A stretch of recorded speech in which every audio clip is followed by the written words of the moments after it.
भले ही आज helmet cricket के खेल में बेहद खास बन गया है, लेकिन टेस्ट क्रिकेट की शुरुआत के करीब 100 साल बाद तक क्रिकेट में हेलमेट का कोई अस्तित्व ही नहीं था। क्रिकेट किट के किस्से सीरीज में आज बात उन किस्सों की जिन्होंने हेलमेट को क्रिकेट किट में यूनिवर्सली शामिल करवाया। क्रिकेट में हेलमेट का इस्तेमाल सबसे पहले किसने किया, ये हमेशा से बहस का विषय रहा है।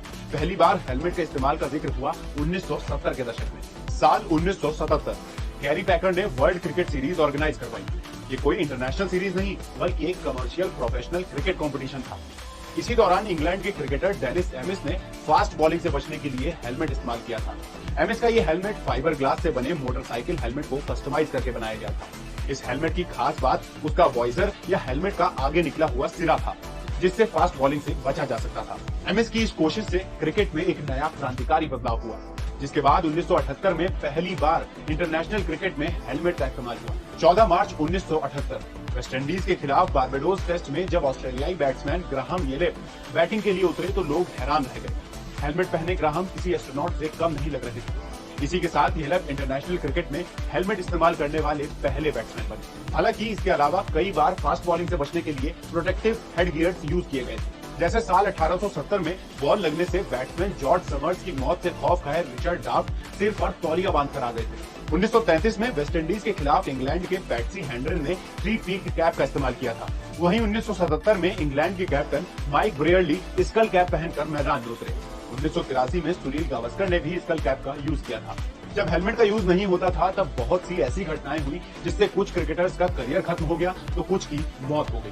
मार्च 1962 वेस्टइंडीज के खिलाफ एक टेस्ट में भारतीय टेस्ट क्रिकेटर नारी कॉन्ट्रैक्टर का ध्यान भटका और बॉल उनके सिर के पीछे जा लगी, जिससे उनका सिर फट गया।